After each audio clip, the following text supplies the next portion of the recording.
Hello, everybody. Welcome to the Question Everything podcast, a podcast all about learning from the successes and the failures of those who dared to, question everything.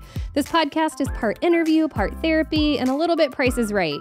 We have our own game board stacked with questions that'll make even the most successful CMOs totally sweat. I'm your host, Ashley Walters, CMO and a partner here at Curiosity. On today's episode, I sit down with Robin and Steve Boehler, founders and partners of Mercer Island Group, West Coast's preeminent management consulting firm. They help organizations solve critical business and organizational challenges on both the brand and the agency side. If you know, you know. And, I'm winking here for anybody listening on the podcast. On today's episode, they share the ins and outs of client agency matchmaking, like should we expect reviews to be up or down in 2024? They give their take. The real reason we have tissue sessions. Hint, it is not to dry our tears. Why DE&I is more than just a mission and a plan. The proof needs to be apparent in the pitch. And the 3 most important factors a CMO should consider when hiring an agency. And maybe a bonus one too. If you're considering an agency review in 2024, or you're participating in one, this episode spills the tea on what to do and what to avoid. Let's get started. Today is a very special episode. We have not one, but 2 guests with us today. You may know them as the power couple behind Mercer Island Group, or MIG as we call it. The Boehlers are on the podcast today. Welcome. Thank you. Thrilled to be here. So happy to have you. So I just want to take a second and brag on both of you a little bit. So Robin's an award-winning strategic organization development, leadership, team building, and training consultant with more than 20 years of experience. She's a Wexner Heritage Foundation scholar. She won the Cornell University's Outstanding Volunteerism Award. She's led fieldwork for over 100,000 member nonprofit and has long tenured clients like Starbucks, No Big Deal, and Sprint. Steve, on the other hand, has led consulting teams on behalf of clients like Nokia, HP, Microsoft, Nintendo, Abbott, and numerous other clients. He founded Mercer Island Group after serving as a division president at a Fortune 100 company when he was only 32. Earlier in his career, Steve cut his teeth with a decade in brand management at Procter & Gamble, leading brands like Tide, Pringles, and Jif. Now these 2 lead Mercer Island Group, one of the top search consultancies for brands and agencies, and they have a ton of experience and insight that I cannot wait to unpack today. So welcome officially to Question Everything. I'm so excited to have you. How have you guys been? Good. I'm happy to be towards the end of the year. Yes. Not so much because it's the end of the year, but because it's a new year starting. So I always like this time of year, a little bit of downtime coming up. We work through the end of the year, but a lot of people don't. So it's a good way to get caught up and still feel relaxed and then start really fresh and with new enthusiasm for the year. So I love this time of year. Yeah. And this is a great way to finish up the year because we adore Curiosity. We wanted to be on the Question Anything podcast. We didn't ask, but we were delighted to be asked, and we're thrilled to be here. Well, I'm so glad I asked. This is exciting for us too, because you guys lead a lot of reviews and you also consult inside brands within their companies, and you also consult with agencies, which you've done for us many times over the years. So I'm curious, before we get to the game board, what are you expecting to happen in 2024? What are you seeing from brands, agencies? Are we going to see an increase in reviews, a decrease? Any projections or thoughts? I think it's going to be a huge year for reviews. I think creative started to come back this past year. It had been really quiet through the pandemic. Media had continued to be strong and continues to be strong. PR has picked up. And I think what's going on in the business world creates simply an environment where there's a need for change. There's a need for new thinking, new ideas, new leadership, new capabilities. And the brands everywhere that we talk to are looking for help. And so I think it's going to be a really big year. I hope it's going to be a really big year. I do too. You agree, Robin? You're shaking your head. Yeah. I absolutely agree. And I'd echo everything Steve said and add that I think because the inflation's come down and the economy feels stronger, There are companies that held on some things in 2023 that are now opening the door to go ahead and move forward with initiatives that they held off on. So they'll do them in 2024, didn't do in 2023. And I think some of those things are making some new marketing hires, and that often means changing agencies. So I do think that the agency review business will be strong in 2024. Okay. Good news for all of us out there, all the agencies out there. Lots of reviews coming our way, hopefully. So the way this works, we have 12 super secret questions on our beautiful game board, and the power is in your hands. You guys get to pick which questions we answer. You don't know what's behind any of these. I can attest to that. We're just going to have a fun conversation. Sound good? Yeah. All right, let's go. What's your favorite number? Robin, you go first. Let's go with 7. I have 7 grandchildren, so 7 it is. It's also a family-run business. You also work with your daughter. 2 of our daughters, I know. actually. Yeah. And a son-in-law as well. Yep. Yeah. Okay, so question number 7. You keep in contact with a huge roster of agencies. I absolutely do not know how you do it. What is the one thing that you would say an agency can do to get your attention? That is a really good question. And it's a really hard question. To get my attention, there are a few things. So I can't just do the one thing. Sorry, I'm going to break the rule right off the bat and answer the question a little differently than you asked it. The biggest thing I think an agency that I've never heard of or that I really don't know anything about can do to get my attention is to do some kind of amazing work that ends up showing up somewhere, whether I see it as a consumer or I see it in some of the blogs or articles that I read, work that's based on amazing strategy where I can actually look at the work and know right away, oh my God, they really had a great insight here. And then I'll want to know who is that agency. Because obviously I'll know the client, because if it's great work, the brand is obvious. I remember when the new Burger King work launched, the first time I saw it, that's OKRP, right? The first time I saw that work, I thought, oh my God, they got the audience. They totally got the audience. And there's an insight here that's only Burger King can own. And the work was there. And so right away, I needed to know who the agency was behind the work. Mm-hmm. So I saw the work before I saw who was awarded the business. And right there, that's just a note for me that that's an agency to keep on my radar. Great advice. What about you, Steve? I agree with Robin. I also think different agencies, different things work for different agencies. But in general, to build awareness, you've got to get out there. You need to be on lists. You need to win awards. You need to get in the trades. If you're small agency, that your award from Ad Age Works, the Adweek Awards work, the Campaign Magazine Awards work, you know all this because you guys have won all of these things. In fact, now that you're on the A list, right? There's Ad Age. There's all of that award stuff really matters because it helps build the SEO capabilities of your agency in addition to referrals and phone a friend help. And building awareness for an agency is a complicated venture. So you have to have all that ground covered. In addition to that, there's the great work Robin mentioned because the work gets recognized. Thought leadership for the right agency can really, really help as long as it's helpful, that it's not braggadocious, but it's more about helping people learn how they can be better at their jobs, how they can be better in their industry, how they can compete better, because that's the only thing that marketers really have time to think about. They're thinking about themselves. So if you're just talking about the agency, they're not going to listen. You need to talk about something that's really important to them, and they will listen, and there's a chance they'll remember you. And this is especially difficult because day in and day out, what we hear from CMOs is they really have a very low unaided awareness of agency names, like very low. And it's an upsettingly low amount if you're an agency. So the handful of folks that do this really well really can stand out. For example, Curiosity does a really good job of all this. I appreciate that. I mean, I do think there's been more awareness around how important it is for agencies to have a brand and to have a presence out there. And I've really appreciated that. My background, you guys know, has been in PR. So applying some of those principles to yourself, just like you would to a client, is really important. We had Jameson on the podcast just recently from Adweek, and he talked a lot about how agencies can contact him. So I think having this ecosystem, right, of you've got to do the work. You got to put the effort into the strategy, into the creative or the media, whatever your discipline is. But then it's got to get noticed, right? And then how do you make sure consultants like you guys are seeing it as well? Really quick, do you like it when agencies contact you out of the blue? Like, hey, I want to introduce myself. This is who we are. This is what we do. Or no, like, let me find you. What do you prefer?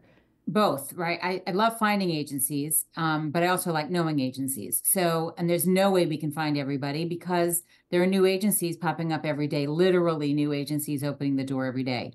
So agencies should reach out. You know, when I first get an email from an agency that says, hey, can we get on your radar? How do we do that? We always answer. Always. I mean, and if we don't, you should ping us a second time because it means that you just fell off our radar for the day. You know, the email list was just too long. We never mean to ignore. It won't always be me or Steve that is going to sit down with an agency and learn about the credentials. The truth of the matter is, while everyone loves to talk to the principals, the people who are really knee deep in our database and knowing our agencies are the rest of our team. So often we have them do calls with agencies, and that's actually beneficial to the agencies because then the folks who are knee deep in the database are the ones who understand and know the capabilities. So yeah, we love for agencies to reach out and to send us news when there's something big that changes. A new person gets hired into the leadership suite, or a big win, a brand new piece of creative or media plan that's doing really great work out there. Clients won, clients lost. We like to know about clients that you've lost because then we know where you're not conflicted. So that helps us to know where the right match might be.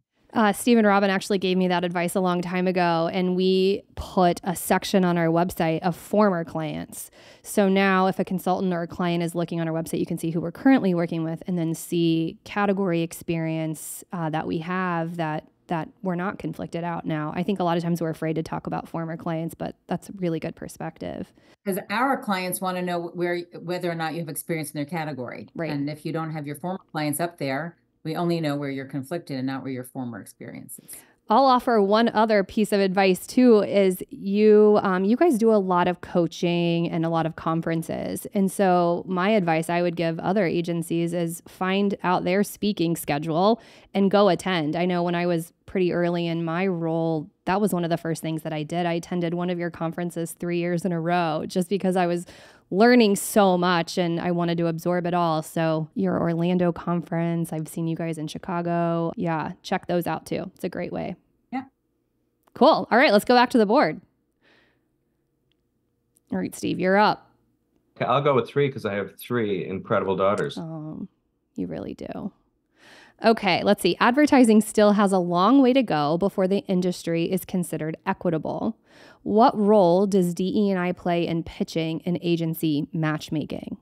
And I just want to add one thought here is, you know, as our industry started talking a lot more about DE&I, you were the first consultant that I saw put into an RFI submission. You wanted to know the agency's mission, goals, values. You wanted to hear what the agency was doing.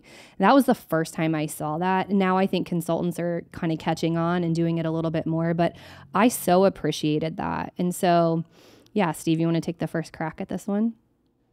I actually want to hear Robin talk about this, if you don't mind, because she has a really strong point of view, and anything I say will be border on nonsense compared to what she says. I'm happy to answer this question because I do have a lot of heart for this area. So first I want to say it is a very long way to go before the industry is considered equitable in many, many ways. So starting with gender equality, if we just start with gender, there's a whole lot of emphasis on making sure that teams are not just men, but all the way up to the top of organizations. And we are seeing more women in the C-suite, more female-owned agencies. And that's great. And that's important for the business. We've still got a far way to go. I mean, I love seeing women in leadership in the creative categories, especially women in leadership just generally. And I think it makes a huge difference for hiring in women, keeping them so they see that they have a path forward. So I think there's been progress made there. And I always look at a leadership team when we're bringing an agency in because my marketers on the brand side tend to be women. You know, if you bring an all-male team to a pitch, women are wondering, so do you have any women that work there? So gender equality is the first and the easiest to talk about. When we come to the rest of the DE&I category, especially around race, a long way to go is kind of just, it's not even a big enough way to talk about where we are. The industry is white. the advertising agency industry is primarily a white industry. There are some people of color in agencies. It's getting better. Definitely, I'm seeing more people of color on agency teams. I'm even seeing people of color in agency leadership, but it's really the exception, not the rule.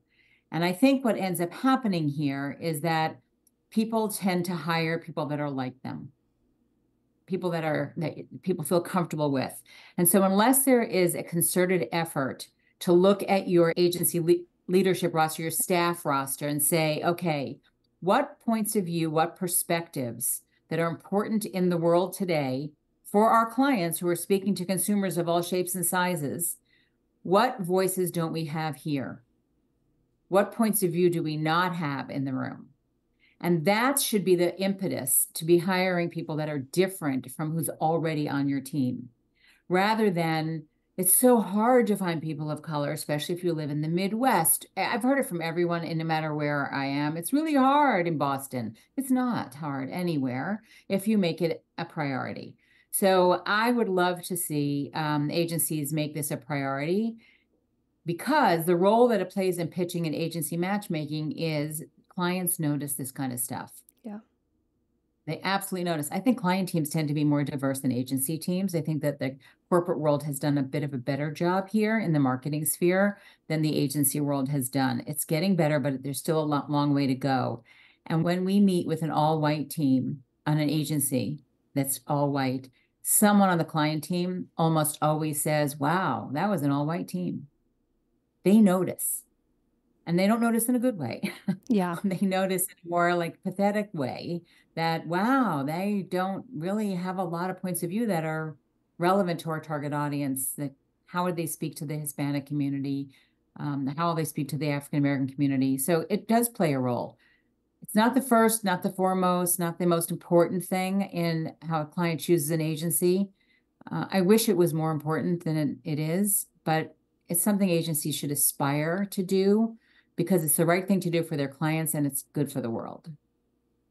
I also think that the more diverse perspectives the agency can bring to the table, they just sound more in tune with the world, and the work is going to be better. And I think an awful lot of clients today expect it. They just expect it, and they're not seeing it, to what Robin was saying. Mm-hmm. Yeah. Yeah. And when I think about pitching too, your point, and like, yeah, you got to bring them to the pitch, bring a diverse team to the pitch, but everybody has to have a role too, right? We can't just have all the women sit silent while the men speak up. You have to make sure that everybody plays an equal part in the presentation as well. Absolutely. Yeah. Good advice. Thank you. All right. Let's go back to the board. Let's see. All right, Robin, what's your next number? Let's go with 11. Just finish out the column. Go down the row. I love it. Yeah. All right. So, okay. Well, we talked about bragging a little bit. Humble brag just a little bit here. So Curiosity has won 3 Mercer Island Group pitches recently with Brooks, Holland, and Fresh Direct. And so my question to you is, what magic do you think small agencies bring to the pitch? And then also on the flip side of that, you guys work with the big, huge agencies too. What can smaller shops learn from some of the holding companies? Yeah, I'll go first since I chose the question, Steve, and then you can come up behind. We love that you guys have won 3 of our pitches. We're very proud to have had you in those pitches. You made us look really good. The clients were very thrilled to choose you in all 3 of those pitches. And the work that you've done for them is exemplary, really fine work. I'm particularly fond of the Fresh Direct stuff that you guys have out there now. So what magic do small agencies bring? And, it's interesting because I do think the small agencies bring a certain kind of magic that big agencies can never bring. There's something about a team that really knows each other, that's been in the trenches together, where everybody kind of knows when it's been good, when it's been bad. Everybody knows all the business that the agency is doing. And so people can finish each other's sentences in small agencies in ways that I don't see as much in the bigger agencies, because the teams are all over the place in the bigger agencies. So I think that there's a certain kind of magic that small agencies bring just by being small and having that connection with each other inside the agency. Oh, one of the things that the behemoths bring, that the big agencies bring to the party, is that they're very practiced at pitching. they have to pitch for their business because it's typically a large spend. The client has to do their due diligence by looking at several agencies. You choose the wrong agency, you can get fired as a marketer if you're spending the kind of money that big agencies typically pitch for. So they're very practiced at pitching. Doesn't mean they're always good at it, but they're practiced at it. And I think one of the things that the small shops who are interested in the world of pitching, not all small shops want to pitch. Many of them want to just do things through relationships and win pieces of business that come in through other means. But if you want to pitch, you have to practice, which means you've got to take on more pitches, not indiscriminately. Always just be very discriminatory in choosing the right pitches for you. But you got to go after them and practice and know that even if you don't win, but you learn a lot from doing the pitch, you'll get better for the next one and the next one, because that's what the big agencies do all day long. I think there's two other things that the small agencies bring to the party often when really good small agencies do well. One is that the team itself seems more like a team often because they're more often working on the same projects. They're working with the same clients. They're not spread as thin. They're not people that have never worked together before. So there's a camaraderie that just works, and it feels really good to the client when the agency team can finish, as Robin was saying, can finish each other's sentences. But also in the smaller shops, the principals are invariably actively touching every piece of business. And so with a curiosity, we know that Ashley Walters and Trey Harness and Jeff Warman are going to be up to their elbows somehow in every piece of business. And that is really different than in the big shops where, especially with a smaller mid-sized brand, the senior management probably has little knowledge of what's going on. Yeah, you guys have mentioned, both of you, chemistry in some capacity. How important is chemistry in selecting a new agency? I think it's super important because I think that one of the interesting things about chemistry is that if there's strong chemistry, people are going to think that the agency's smarter and more strategic. And it goes the other way around. If the agency comes across as being really smart and really strategic, they're going to feel a little better about the chemistry anyway. So there's like a back and forth that happens there. And fundamentally, this is a people business, right? So regardless of AI and advances in technology and marketing technology and advertising technology, we're still talking to humans every day. And we need humans to give us their best advice and to counsel us and to really feel, we want to really feel like they're in our corner, that they've got our back, that they're worried about what we're worried about. And so the people part of that is really, really important. Yeah, I would agree with that too. I mean, it's important even on the agency side. We're trying to see, is there chemistry? Are we going to work well together? How do they answer our questions? Are they okay with pushing and pulling? Yeah, I appreciate that. You can feel it. That feeling you mentioned, I know exactly what you're talking about when you walk in a room and there's just such great chemistry, not just with your own team, but really collectively with the client. All right, back to the game board. All right, I'll go with 10 because I worked at Procter & Gamble for 10 years. There we go. Well, I think, Robin, you just touched on this. So a CMO can get fired for hiring the wrong agency. So what 3 things, I'm giving you 3 this time, should a CMO consider when factoring in this decision of hiring a new agency? I think the first thing is, do they understand my business? Can they really help me strategically? If they can't help me strategically, there's probably a limited amount that they can really do to help my business. So they have to understand my consumer or target audience. They have to understand my brand. They have to understand competition. They have to understand how to mine and develop insights from all 3 of those different areas. They have to know how to apply those things.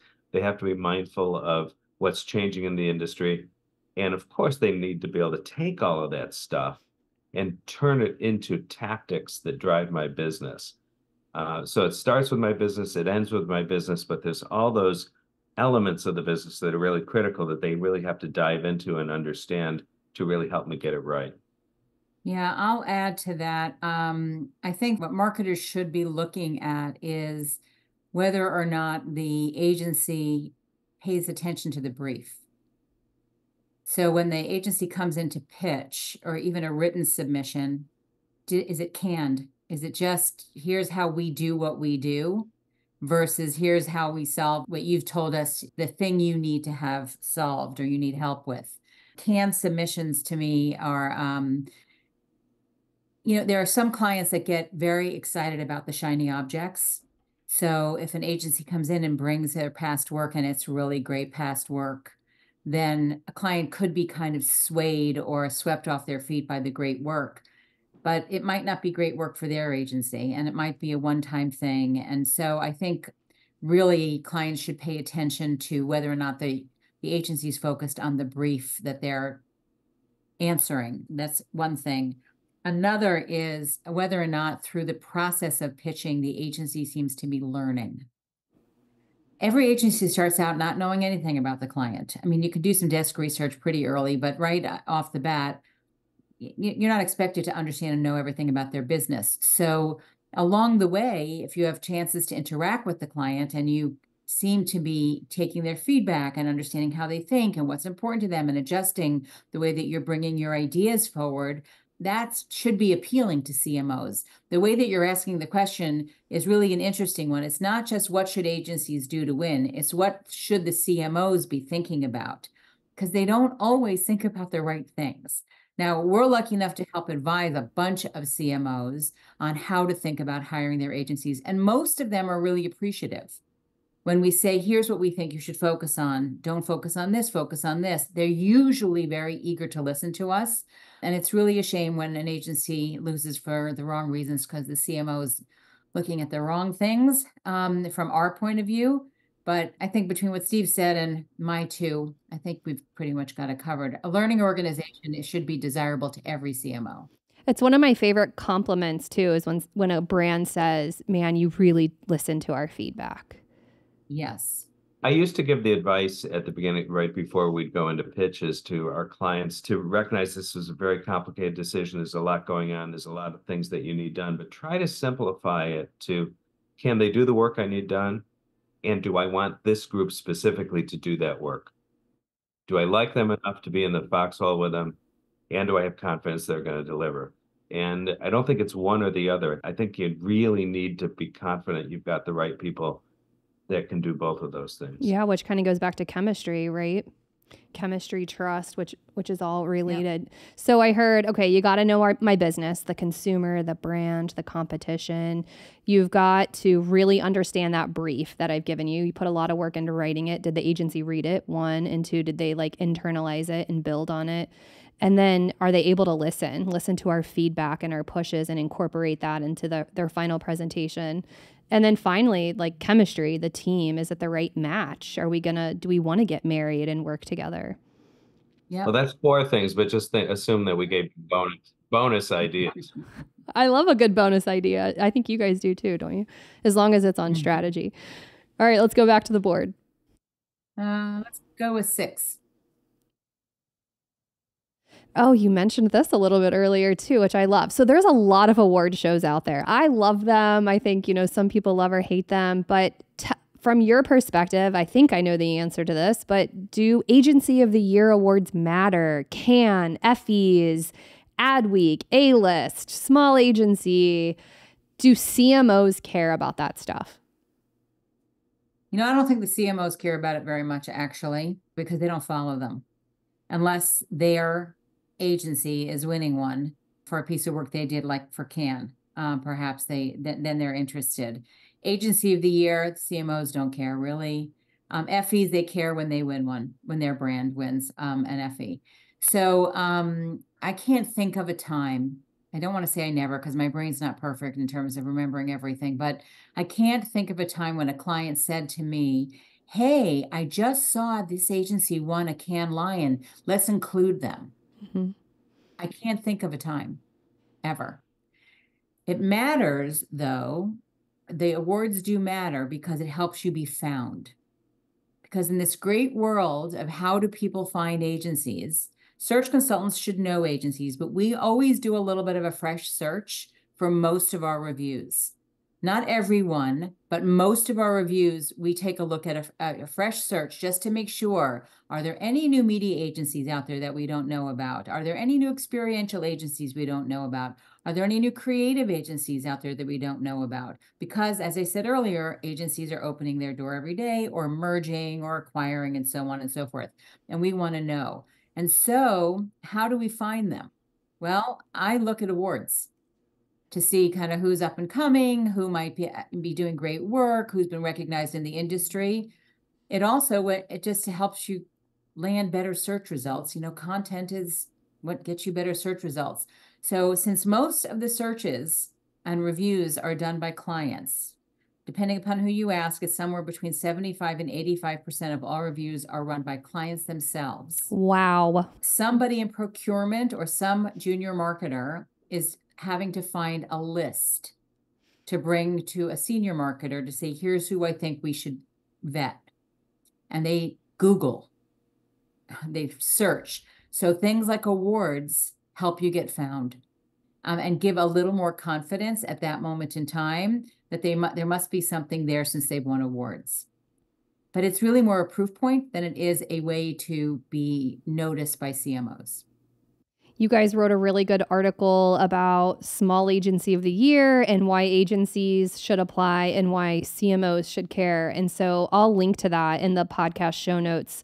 Everyone can kind of check that out. But I completely agree with you. I mean, when we won Small Agency, our phones definitely were ringing with people from procurement and also some new consultants that we hadn't worked with. I think sometimes they wait until you show up on a list like that before they bring you in. So it does give you a little bit of credentialing and, maybe I should give these guys a call or a chance. So yeah, we've certainly see it play out that way as well. All right. So enter, I think, is the theme here. Definitely Yep, enter. Okay. definitely. All right. We'll keep entering. Let's go back to the board. All right, Steve, I think it's up to you. Yeah, let's go with 12. Robin and I are Seahawk fans, and the nickname for a Seahawk fan is you're a 12. So we'll go with 12. All right. So I want to talk about the tissue session here. I've got maybe some residual feelings about tissue sessions. So we all want to know, can you give us any tips for mastering the tissue session? What are clients really looking for when they're in that moment in the process? What do the best agencies bring to that? How are they facilitating it? Anything that you can share so we all show up a little bit better, because that is a pivotal moment and it ties back to the feedback comment, because that's really our one chance to get group feedback on how they're thinking about our strategy and maybe some high-level creative ideas. What do the best agencies do? It's such a good question. And I think you just sort of tipped off the answer, actually, because I think in my personal experience, the best practice is to have done enough early work that you have a pretty good sound basis for some strategic recommendations, and you've started to take it to some early ideation. And the rationale here is that you want to be able to get the client to react to both, even if you're wrong on the strategy, which you of course want their input on.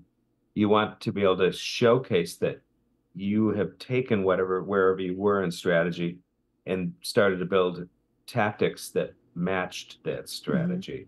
So that you win regardless, even if they don't like the strategy.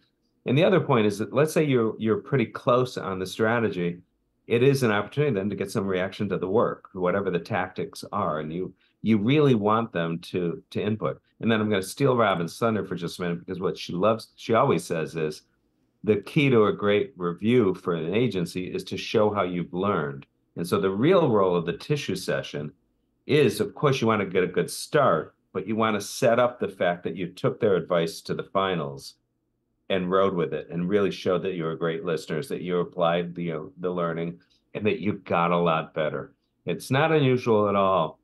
We're in a lot of reviews right now, actually, but in several of them, the agencies that botched the tissue session, and by botched, I mean the strategy wasn't quite right or didn't really connect with the client, have rebounded and won, and it looks like they're going to win the review. I've been there.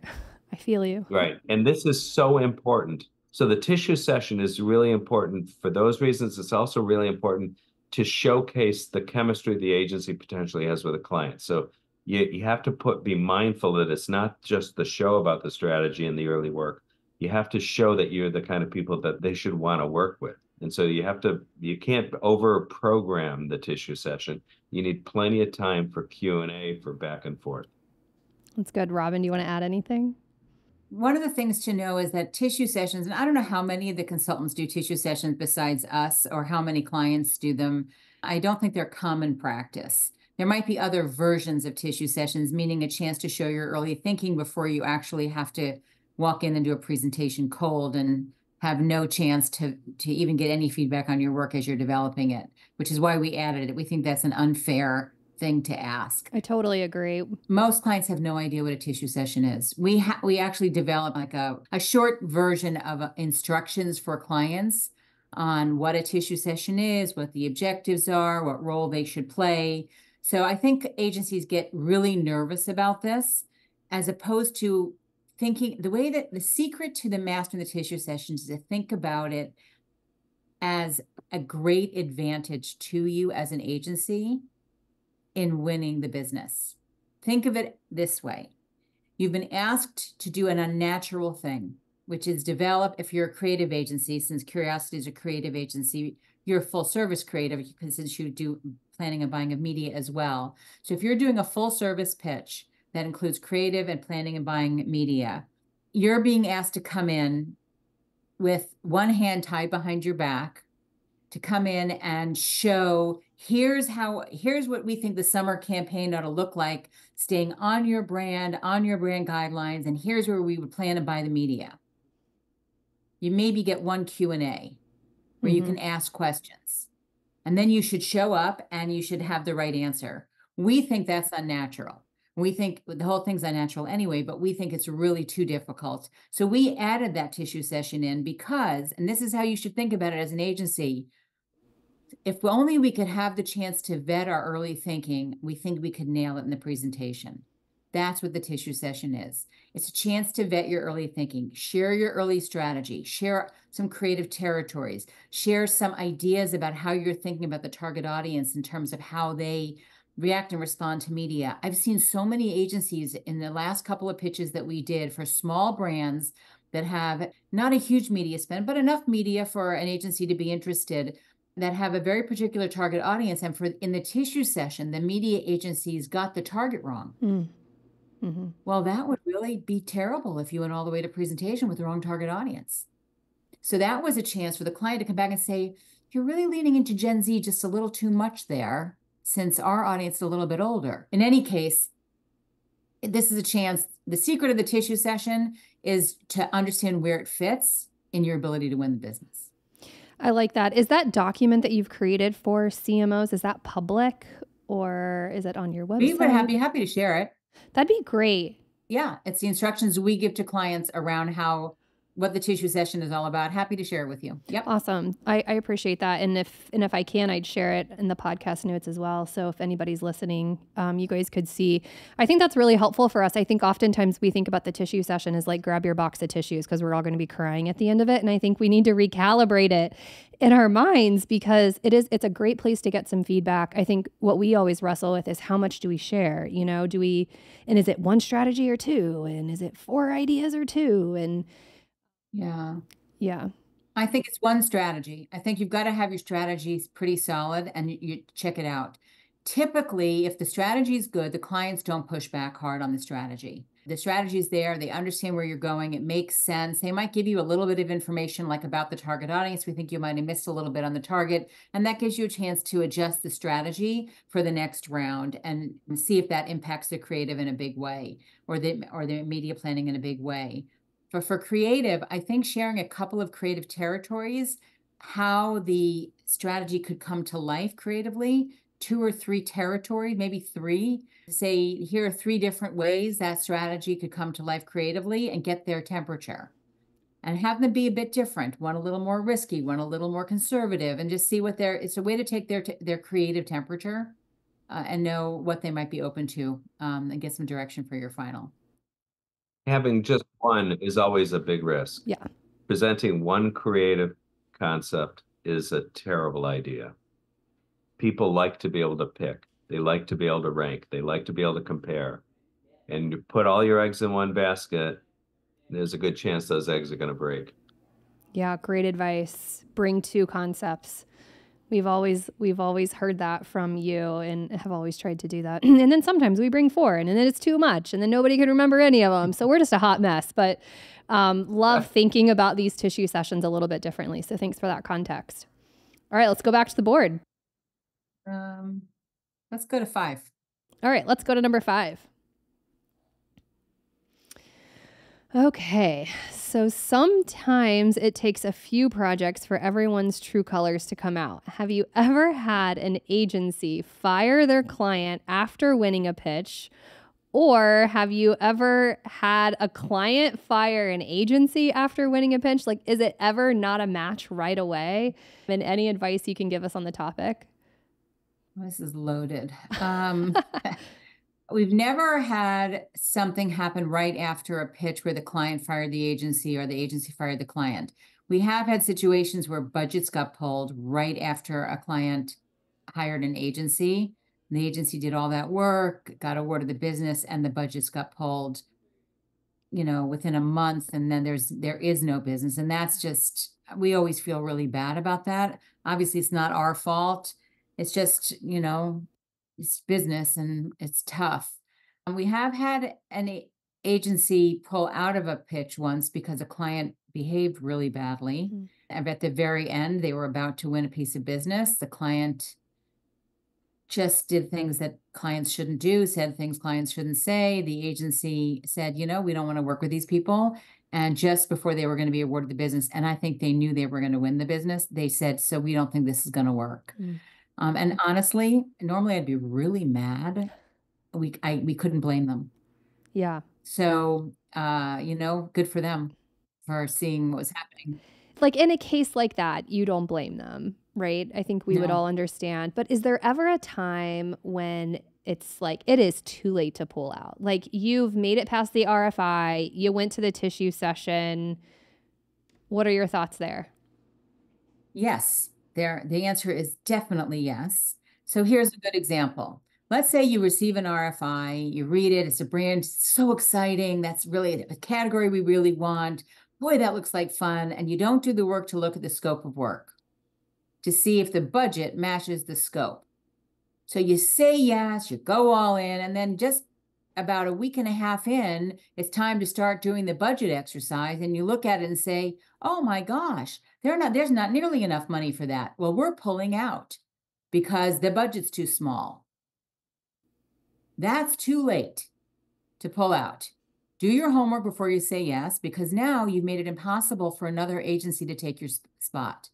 So you've screwed another agency, you screwed us, and you screwed the client. And so I'm not that forgiving in that kind of a situation. Once you say yes to a pitch, unless something happens like something terrible on the client side, or if there's a tragedy on your side, we had an agency once pull out because a principal in the agency passed away just before they were going to pitch. And it was just, it was a family member dying essentially. So they said, sorry, we just can't do this. And we were like, okay, good choice. Right. But your job as an agency is to vet the opportunity. And when you vet that opportunity, if you think it's right for you, stick to the end. Yeah. I think Robin's right about the industry impact of all this, right? Every agency wants more opportunities, more at-bats. And if you're late in pulling out, you've cost another agency an at-bat. It's just not good form. The other thing I would suggest here also is that in terms of advice for the CMOs on this topic, is make sure you run a really disciplined and thorough review, whether you're doing it yourself or you're working with a consultant. Make sure the brief is sound. Make sure that you've got criteria you're going to use to evaluate the agencies. Make sure that you've got a scope that fits your budget, and make sure you're clear about all of this stuff so that the agencies can make good decisions about whether they participate or not and how they participate. There's a big, big onus here on the CMOs and the marketers to be really transparent about the opportunity as best they can. Yeah, and you guys will consult with CMOs and brands, right? Even if you're not leading the review, you'll do a little bit of that upfront work with them to help make sure the pitch will run well if they want to run it in-house. So, yeah, if there are any CMOs listening right now considering putting the business up for review, if you don't have the funds to do a full consultant-led review, there are ways that you can still get some of that advice in the early stages. Yep. You know when a review is run well and when it's not. I mean, there's a big difference. We oftentimes prefer consultant-led reviews because it's very predictable. You know what's going to happen. Everything's very transparent as much as it can be, and that can go a long way. All right, what do you guys think? You got room for one more? Sure. Up to you. Okay, let's do it. Go ahead, Steve. Let's go with number 1. Okay, here we go. Agency pitch teams. Love them or hate them? I hate them. So I think it's simply up to the agency to make sure that a team that will be touching the business can pitch effectively. It's basic training and selection of the right people. I've never met a client. Well, one time we met a client that wanted to see basically a pitch team. Every other client we've ever had, and we're talking about hundreds and hundreds of reviews, every client wants to see the team that's going to work on their business. Robin? One thing I will add, small agencies can get away with senior leadership pitching. And that's not the same as a pitch team. A pitch team are people who just pitch and never work on business, or very rarely work on business, or are so high up in the organization that, yes, they'll quote unquote touch the business. But if you were to just run into them on the street and ask them about that client, they wouldn't be able to tell you anything. That to me is not the same as working on the business, even though it's under their list of responsibilities. It's a client that they're technically responsible for. They're the throat to choke, perhaps, something like that. That's all just gobbledygook to me. Small agencies, though, it is true in many small agencies that one of the principals actually does know what's going on. There are a lot of small agencies that assign across the leadership team. The clients are all assigned all the way up to on the leadership team. And when it's a small enough agency, everyone on the leadership team knows their client list pretty well. So I think in that case, and there are some agencies where even the CEO, you run into this, I can think of one off the top of my head where you run into him and he literally can tell you what's going on in all of the businesses that are on his roster. I don't know how he does it, but he does. So if you really are not going to be someone who can answer questions about the business day to day, you shouldn't be pitching it. Mm-hmm. Robin had this great idea a few years ago that we do always now, which is going into the final presentations. This is good advice for agency. By the time the final presentation is happening, we've seen the economics, we've seen the staffing. Robin always reminds me to have the staffing available and we compare who's presenting to how many hours they have, if any, in the staffing. And our definition is if there's no hours that you're going to pay for, you're a pitch team person. Mm. It's as simple as that. And it doesn't matter how many times the agency says, well, they're not in the economics, but of course we're going to give you some free time, or we're going to, they're always active and always paying attention. That we all know how this business works. It's a people and hours business. And there's only so many hours in the day. No agency can give away really senior attention for free. So clients know when they're getting pitch teamed. You guys know, they know. We know. They don't always know. So if you've got a good search consultant, the search consultant should know, because we know most of these agencies by this point, and we know who people are. But the evergreen rule is the rule to look at the scope of work and how many hours people have. Yeah. And if you're not sure, who is Ashley on my spreadsheet, you ask. Like, Ashley, I don't see your title on my spreadsheet. Oh, well, we use a different title in the spreadsheet. Just ask to know. And if they can't be there, any advice on how to make them feel like part of the presentation? So we actually just ran into that for a couple of different pitches where the account exec, one was getting married, and on another agency, the account exec that they wanted to be on the business was on maternity leave. And so as long as you're open and upfront and say, hey, should we advance to a final round, we're happy to figure out a way for you to meet her. One of them, when she was getting married, she did a video Yeah. To say, oh, sorry, I can't be here, and actually not so sorry because I'm getting married, that kind of Cute. something fun. You get to know our personality. And then when we get to a final two or we're really deciding, then there's always an opportunity to meet that person. Is it ever a case where that person doesn't work there? Like small agencies, sometimes if it's a big enough opportunity, we're going to have to hire. Is that okay to be that transparent or no? I think so. I think that's absolutely fine. I think it's simply important to be transparent to using your words. I want to add one more thing to this pitch team thing. There is a circumstance that often shows up where it's okay to have somebody in the pitch that isn't on the scope of work, isn't going to be staffed. And that's somebody from senior leadership. It's as long as they open the meeting, close the meeting, simply say how delighted they would be for the client to select their agency. They shouldn't have a really prominent speaking role. They just open and close, and that's fine. Clients love to know that somebody in senior leadership really is going to look after it and wants the business. If they're not on the business, though, they just shouldn't be part of the main pitch. Great advice. All right, we have a super secret final question if you guys are down to do it. So this is rapid fire. You have to answer both at the same time. This is our lightning round. You are going to say, is it Steve or Robin? All right, here we go. Question 1. Who's more likely to give the most honest feedback? Robin. Who's more likely to spoil the grandkids? Robin. Yeah, probably more me, but we both do. Who's more likely to throw the first pitch at a Mariners game? Aye. Neither. Well, Steve is more likely, but we're at a zero possibility here. I don't know if the ball is going to make it to home plate, though, anymore. He's definitely more likely. Maybe I can roll it forward. That's great. All right. Who's more likely to recommend Curiosity to a client? Oh, that's a tie. I'll agree to that. Oh, I love that. Thank you both so much. This was incredible. Thank you for your transparency and the insights. You give back so much to our industry through your education and your openness and honesty. And you guys have taught me a lot about the importance of feedback, truly, in my whole career. And I'm just so grateful for you and all that you do for all of us. Not an easy industry, but it sure is a ton of fun. And I'm so glad that you're part of this and we're part of your journey and you're part of ours. So thank you so much. You're so welcome. Thank you so much for having us. Yep. Thank you very much. Okay. Talk soon.